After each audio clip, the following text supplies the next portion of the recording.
Livro de Lucas, capítulo 8, verso 17.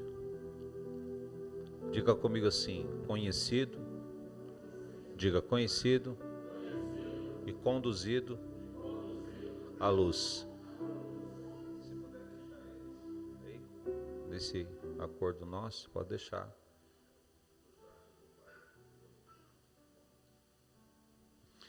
Vamos lá. Lucas 8, 17.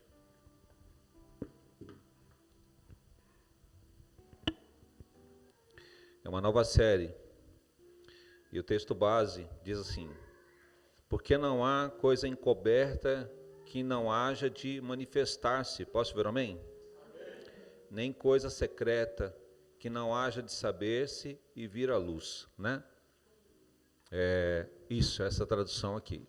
Porque não há nada encoberto que não venha a ser manifesto, nem coisa secreta que não venha a ser conhecida, nem trazida à luz. É quase essa tradução. Mas a tradução que ele veio como nova série, ele vem como tudo é conhecido e conduzido à luz. Tudo é conhecido e conduzido à luz. Esse verso, eu poderia construir uma palavra separando em dois pontos.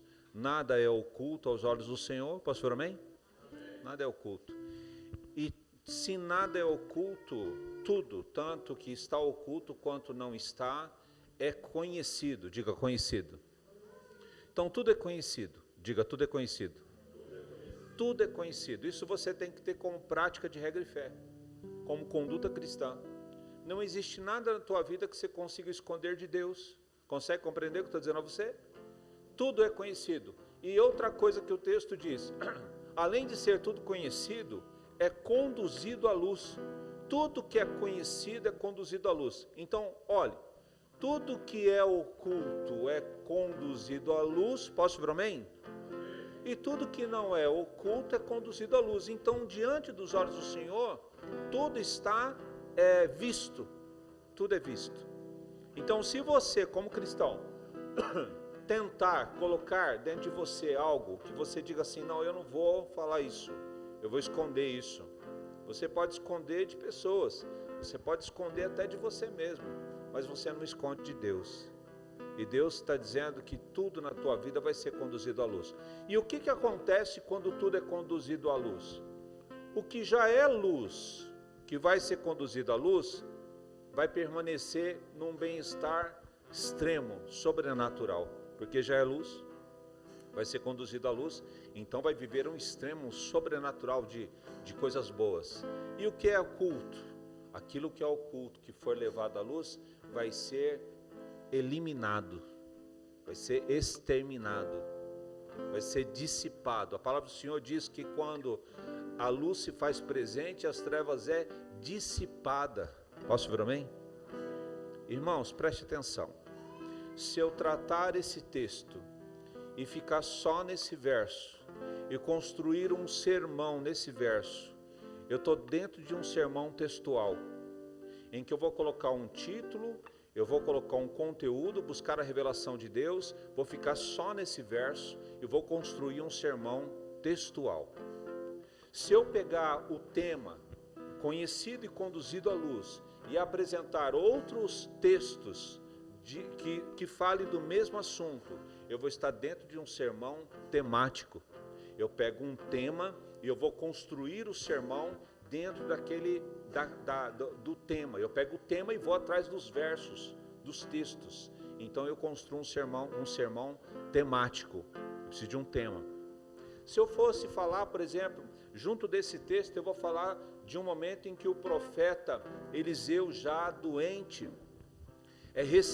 ele recebe o rei que está com medo do reino da Síria. Se eu pegar esse texto e pegar só a história, desde o início em que fala que profeta Eliseu doente, e o rei, se eu não me engano, Acasias, se eu estiver errado, os irmãos me corrijam, e o rei vai até Eliseu com medo da Síria, e eu vou lendo verso por verso, eu vou estar dentro de um sermão expositivo. Esse sermão expositivo, eu pego um texto completo, uma história completa, e aí eu vou ficar só dentro desse texto, eu estou dentro de um sermão expositivo. Se eu quiser falar sobre a vida do profeta Eliseu, desde quando ele aparece até quando ele falece, que aí está lá ele sepultado e eles estão fazendo um enterro e aquele que está já morto cai naquela cova, bate nos ossos de Eliseu e ressuscita e finaliza a história de Eliseu. Eu estou dentro de um sermão biográfico. Agora, se eu ficar lendo, só lendo, pegar a Bíblia e só ler, explicar verso por verso sem uma montagem, eu estou dentro de uma homilia. O que é isso? Isso é homilética dentro daquilo que é a teologia, que são tipos de sermão. Eu preciso que os irmãos tenham esse tipo de conhecimento para que você entenda o que é a palavra simples e a palavra eficaz, uma palavra viva e eficaz, em que se eu pego um texto e eu trago para os irmãos aquilo que é poder de Deus, posso para mim? Poder de Deus. Então o conteúdo tem, porque não adianta eu ter o conteúdo, não adianta só o conteúdo, se eu não tiver a pureza e a simplicidade de construir sim aquilo que vem da parte de Deus nas nossas vidas. Então você precisa entender que você está num lugar que você é bem alimentado para viver as bênçãos do Senhor em todas as áreas da sua vida. Glória a Deus por isso. Né? Nós precisamos ir para frente, nós precisamos seguir, nós precisamos avançar. Materialmente a gente está vendo a construção da igreja, a gente está vendo que nós estamos avançando na construção, avançando na questão do ajuda com alimento, avançando com, por exemplo, o próprio projeto musical. Agora a gente está com a esperança de ter um dentista no nosso meio, para poder fazer o tratamento dentário com aquele que não tem condição de pagar. Então nós estamos avançando, e nós precisamos avançar em números de pessoas que realmente entendam o chamado. Quando nós então levantamos o projeto Missão Urbana, eu conheço 2 pastores aqui, não muito próximos, que vieram de fora, de outra nação, vêm para cá, abre igreja, com família, pregando o evangelho.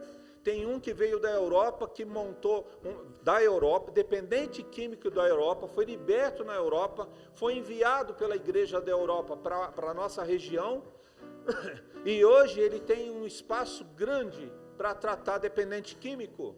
Então o fato dele vir de longe para cá, ele é missionário. Nós não precisamos ir para longe para fazer missão. Nós estamos dentro da nossa região, onde nós nascemos, onde nós vivemos muito de nós, e nós temos que fazer missão urbana. Posso vir amém? Missão urbana. O que é missão urbana? Missão urbana é você ser cristão onde você está.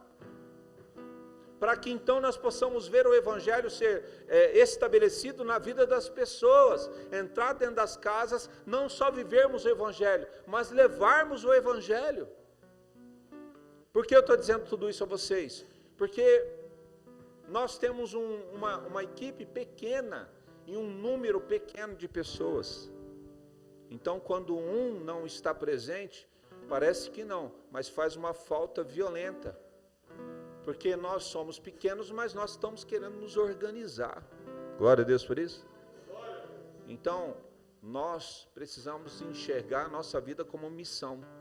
Você vem para a igreja pela sua vida cristã, mas como uma missão também, de você fazer o seu papel dentro da igreja, para que a gente possa então agregar mais pessoas. Glória a Deus por isso. Quando eu venho para o texto então, depois que eu disse tudo isso para vocês, eu posso pegar uma historinha, por exemplo, pegar uma historinha para ilustrar. Então havia uma comunidade de sapinhos, né? E dentro dessa comunidade, com o tempo, erosão, sei lá o que, eles ficaram muito dentro de um vale, e aí eles não conseguiam mais sair, nenhum sapinho conseguia sair daquele lugar. E eles tinham necessidades que não tinha mais ali, o ambiente deles já não era suficiente para eles viverem. E eles tentavam sair desse buraco e não conseguiam. E foi criando-se uma mentalidade de que era impossível sair daquele lugar, que tinha que então se adaptar àquele lugar. E todo aquele que dizia, não, eu vou sair, eu preciso sair daqui, vamos achar uma alternativa, juntou-se uma mentalidade em volta dizendo, você não vai conseguir, rapaz. Fulano já tentou, ciclano já tentou, o outro já tentou. Não consegue, não adianta, você vai perder seu tempo. É melhor você adaptar a sua vida dentro daquilo que a gente tem.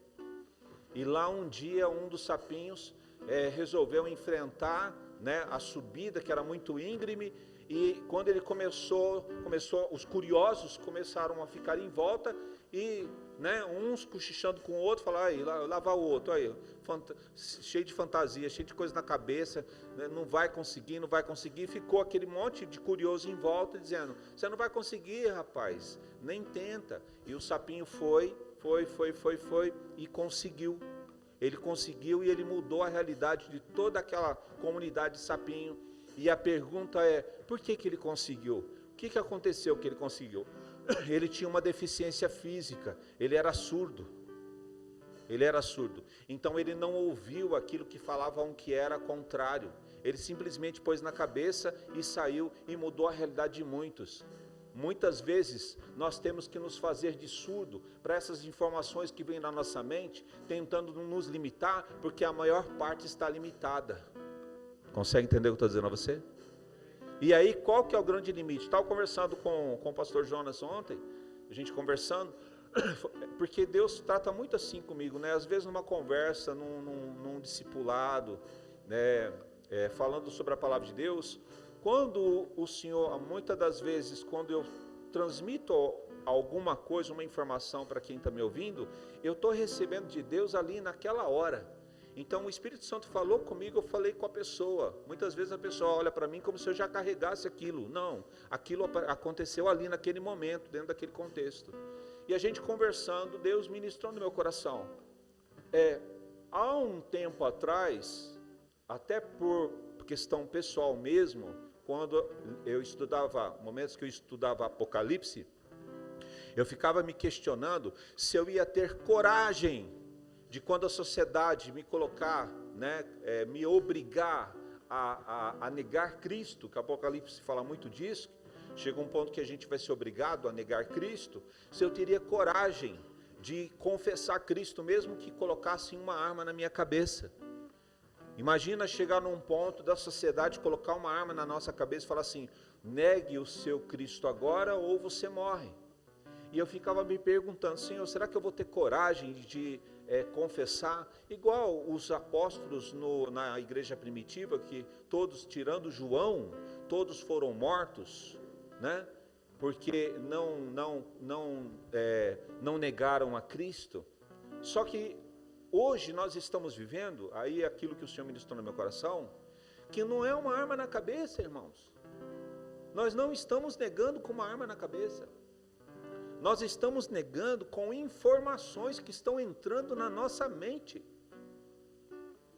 Essas informações é uma arma em que está sendo lançado o tiro através dessas informações.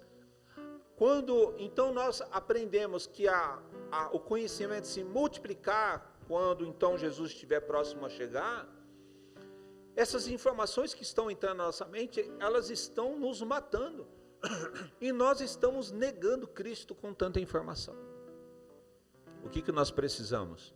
Nós precisamos manter a nossa confissão de fé. Você precisa manter a sua confissão de fé. Você precisa manter a sua esperança em Cristo. Posso ver amém? Você precisa manter depositar a sua alma no Senhor e crer que além da vida eterna que o Senhor tem para você, posso ver amém?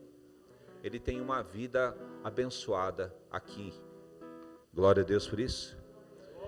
Então, olhando para o tema, nós então entendemos que tudo é conhecido. Ei!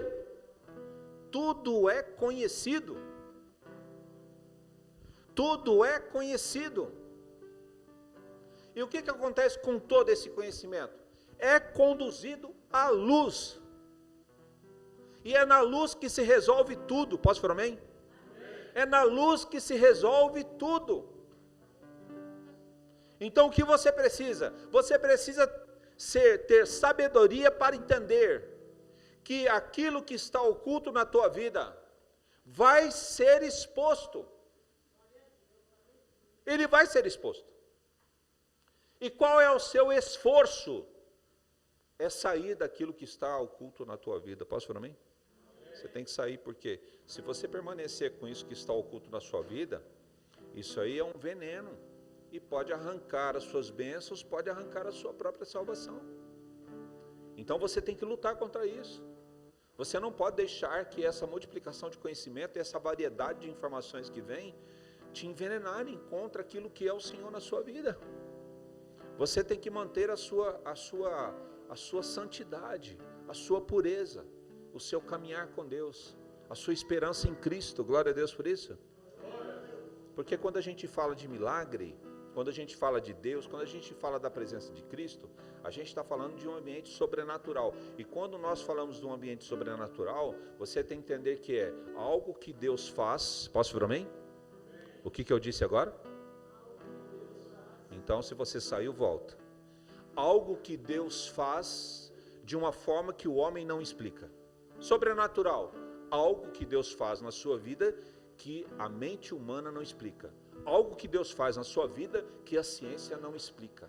Algo que Deus faz na sua vida que você não vai encontrar uma resposta afirmativa de forma racional em lugar nenhum. Simplesmente Ele faz.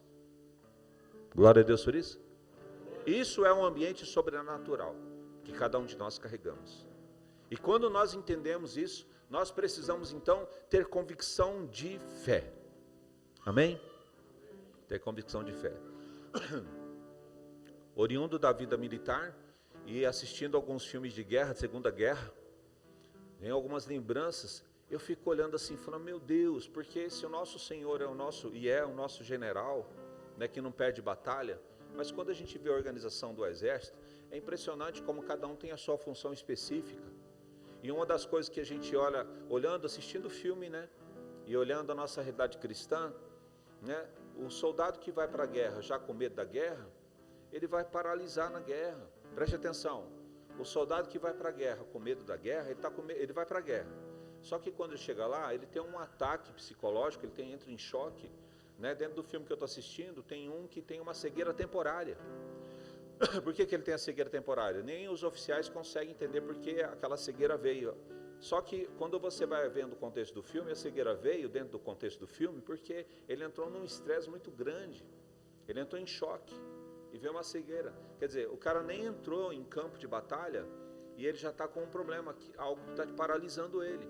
E quais são os soldados que sobrevivem dentro do contexto? É aqueles que realmente eles vestem a fada, né? A gente fala a camisa, veste a camisa, né? Veste a camisa e vai fazer. Vai fazer. Dentro de um diálogo interessante, porque tem esse mesmo soldado que está em crise, conversando com um oficial, o oficial diz, ele abre o coração para o oficial, porque o oficial pergunta, né, o que os médicos disseram sobre a sua visão? Aí o oficial diz assim, depois que ele fala, o oficial diz assim, o teu problema é que você ainda tem esperança de que não haja guerra. Não é mais possível, porque nós já estamos em guerra. Então o que você precisa compreender da vida cristã? Nós estamos em guerra, pastor, amém?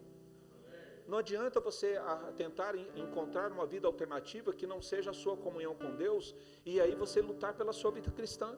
Porque se você deixar que de alguma forma mudem a sua forma de compreender Deus e você então tentar ter uma vida cristã que não é bíblica, você vai entrar em choque.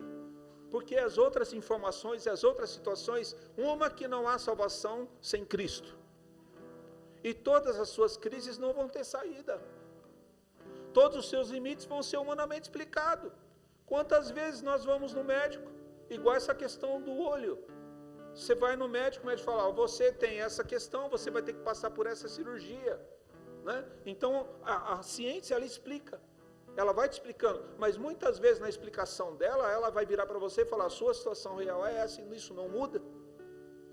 A sua condição financeira é essa e não muda. A sua nação é isso e não muda. Né? Então, se nós sairmos de Cristo, nós então limitamos tudo aquilo que é a presença de Deus na nossa vida. Glória a Deus por isso. Então, o que nós precisamos? Entender que estamos numa guerra, lutar contra as mazelas que existem dentro de nós e marcharmos. Glória a Deus. Marcharmos com a certeza da presença do Senhor na nossa vida. E aí eu vou pegar o texto só como referência, dentro da leitura anual. A gente está passando aí pelo segundo Reis, uma leitura contínua, não uma leitura de estudo profundo, mas uma leitura contínua.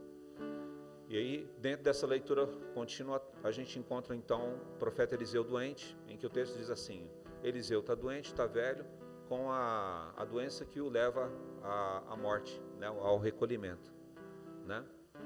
E aí o rei entra dentro da casa dele apavorado, porque uma outra nação está ameaçando de invadir Israel, e ele não tem força militar, ele tem medo, né? Ele tem medo de ser derrotado. E aí o profeta diz para ele: abre a janela. Ei, preste atenção, escute.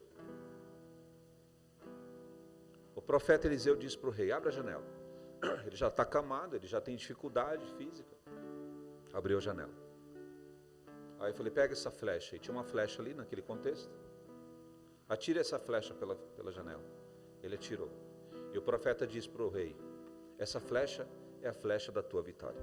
Posso ir para mim?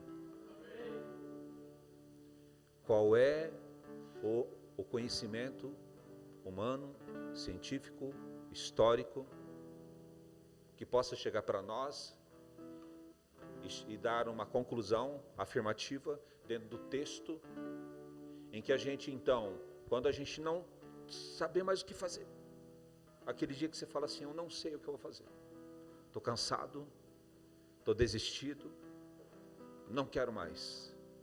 Quem é que humanamente vai dizer para você: não, tranquilo, abre a janela e solta uma flecha pela janela que está tudo resolvido? Aonde? Aonde? Aonde? Não tem. Mas por que para aquele rei valeu? Porque ele não estava dentro do contexto terra, estava dentro do contexto céu. O contexto céu é superior infinitamente ao contexto terra. E é isso que nós temos que ter no nosso coração. Posso para mim? É isso. Tudo é conhecido e tudo é conduzido à luz. Quando é que eu tenho que saber disso? Quando eu sei o Deus que eu sirvo. Quando eu sei o poder que Ele tem de se manifestar na minha vida, na minha casa, na minha família, em tudo aquilo para qual eu coloco diante dEle em oração. Porque Ele é soberano. Ele é soberano. E aquilo que Ele diz para você que vai fazer, vai acontecer. Em nome de Jesus Cristo.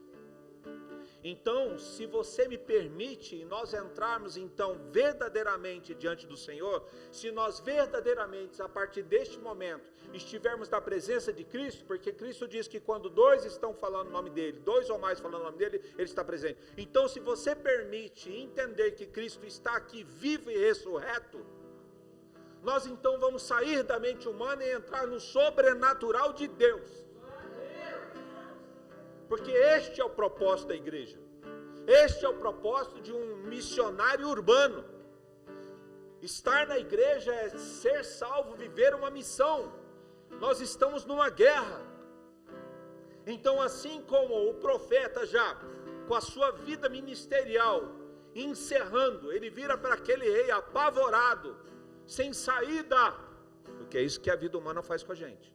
A vida humana coloca a gente em cada situação que você se encontra sem saída. E realmente, quando humanamente fala que está sem saída, está sem saída. Mas nós sabemos que Deus, Ele abre caminho aonde não tem caminho. Ele dá saída para aquilo que não tem saída. E é essa mente que temos que ter. E então a flecha foi lançada. E eu encerro a palavra no momento seguinte dessa conversa com o profeta. Em seguida, o profeta então diz para o rei: pegue essas flechas que estão aí e batam no chão. Aí vem o seu comportamento. Você está dentro de uma ação sobrenatural. Posso ir para mim? Os anjos já estão no nosso meio. Os céus abertos. O poder de Deus pronto para se manifestar na sua vida. Glória a Deus por isso. Só que a tua parte individual, a parte individual de cada um de nós, Deus não vai fazer Você tem que fazer a sua parte.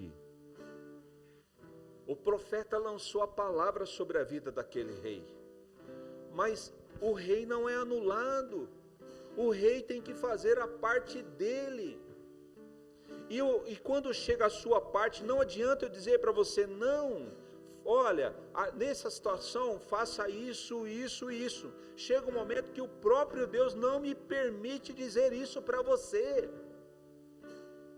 porque você tem que ouvir Deus dentro de você, e você tem que fazer porque Deus está dizendo dentro de você. É assim que a igreja se mantém por toda a história até Jesus voltar. A igreja não obedece ordens humanas. A igreja não se submete à mentalidade humana. A igreja ela é conduzida e submetida ao Espírito de Deus, que é a luz. E aí então aquele rei pega aquelas flechas e ele bate no chão. Não tem quantidade. Bata no chão. Bata no chão. Ele vai bater no chão. Ele vai bater no chão de acordo com a convicção que ele tem. Consegue entender o que eu estou dizendo? Ele bate uma vez, ele bate duas vezes, ele bate três vezes e ele para. Porque na cabeça dele 3 vezes está bom. Só que ele leva uma tremenda de uma bronca do profeta, porque o profeta falou assim, 3 vezes é pouco, amigo. Quando o profeta diz para o rei, bate a flecha no chão, o profeta já sabe a quantidade de vezes que ele tem que bater. Só que Deus não permitiu que ele falasse. Por que tem muita gente no nosso meio que pede a bênção? Porque nós não podemos falar, e a pessoa não ouve o Espírito Santo. E ela sai de cena. Ela sai quando não deveria sair. Mas depois que foi feito, sabe quando você está direcionado, você não faz? Escute, preste atenção aqui, por favor. Olhe para mim, preste atenção. Sabe quando você, cristão, não ouve Deus, não faz, dá errado. Aí você volta e fala, bispo, estava indo tão bem as minhas coisas, travou tudo. Sabe, quando a gente olha para você e começa a pontuar, você está fazendo isso, você está fazendo aquilo, quando chega numa parte que você fala isso aqui, aí de repente o Espírito Santo ministra, aí você fala, não, realmente, nessa parte eu não estava correto diante de Deus. É isso. Foi ensinado, foi revelado. O que você precisa? Não deixar entrar na sua mente aquilo que é morte, roubo e destruição. A sua mente tem que permanecer pura diante do Senhor. Uma palavra simples, uma palavra eficaz. Glória a Deus por isso. Né? E aí, finaliza a história desse rei. Quando o profeta fala, se você tivesse batido no chão 4, 5 vezes, você ia ter vitória sobre esse reino inimigo todas as vezes. Mas como você bateu só 3, você vai ter 3 vitórias, na 4ª eles vão te derrotar. Olha aí. A derrota veio da parte de Deus? Não, a derrota não veio da parte de Deus. A derrota veio porque a mente humana entrou dentro da mente do cristão. Com uma linda explicação científica, com uma linda explicação filosófica. Consegue compreender o que eu estou dizendo a você? Nós não podemos ser alienados no mundo que vivemos, mas nós não podemos deixar de crer no sobrenatural de Deus. Você precisa crer. Porque enquanto Jesus Cristo não recolher a sua igreja, nós estamos sobre a ordem do Senhor dos Exércitos. E a hora que Ele disser para você, eu vou mudar a sua sorte, descanse o seu coração, porque o sobrenatural vai acontecer. Glória a Deus por isso.